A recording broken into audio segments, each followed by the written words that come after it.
பெருமை. இதுவரையில நம்ம வம்சத்துல யாரும் செய்ததில்லை. யாரும் செய்தது கிடையாது. அப்பேற்பட்ட யாகத்தை செய்த நான் தான் முதன்மையா செய்திருக்கிறேன். உன்னை பத்தி ரொம்ப பெருமைப்படுறேன். நல்லதுமா, ரொம்ப சந்தோஷப்படுறேன். அகட்டும்.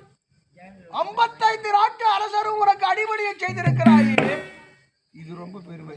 ஆனா இந்த அல்பமா செய்திருக்கீங்க. வேற என்னப்பா? இது யாருக்காக செய்யறேன்னு சொன்ன? தந்தைக்காக ராஜசியாக வேண்டி. யாருங்க அப்பா?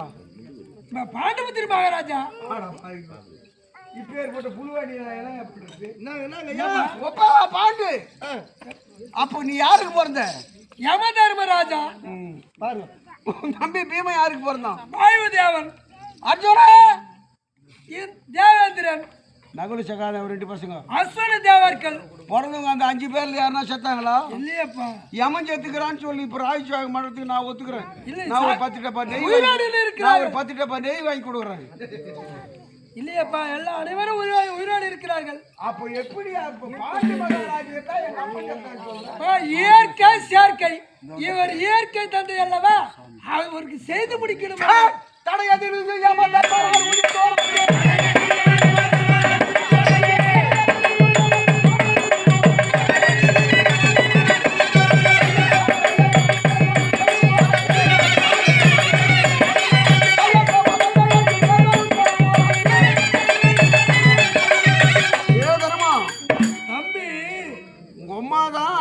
கல்யாணம் பண்ணிக்கணும். 5 பேரோட சேர்ந்து 5 புள்ளி பெற்றுட்டா. நீங்க 5 பேர்னா ஒழுங்கா இருக்கக்கூடாதா? 5 பேரும் சேர்ந்து ஒரு பொண்ணை கல்யாணம் பண்ணிக்கிறேன். உனக்கு எங்கிருந்து மானம் எனக்கு தெரியும். தம்பி, அர்ஜுனன் வில்ல வளைத்தால் மாலை சூடினான். அவங்க தாயூருடைய வார்த்தை கேட்டு ஐவரையும் மாலையிட்டு இருக்கிறோம். இந்த மாதிரி சொல் பேச்சு கேட்டே கட்டுப்பிடி. போ. யாருக்கு செஞ்ச பூஜை? தந்தைக்காக. இப்போ முதல் தாமரை யாருக்கு செஞ்ச? தெய்வம். பகவானுக்கு. இந்த கடையா நம்ம கண்ணாடியிலே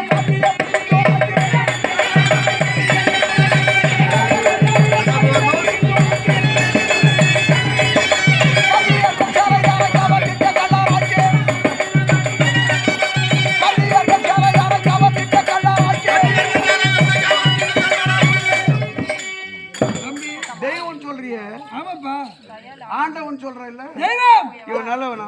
நல்லவர் தான்பா. அவர் இடம் அதர் இடம் அடி எல்லாரும்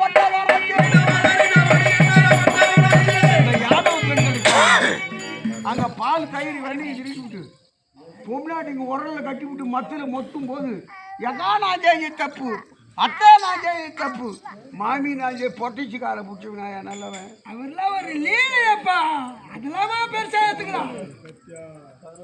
தெய்வம்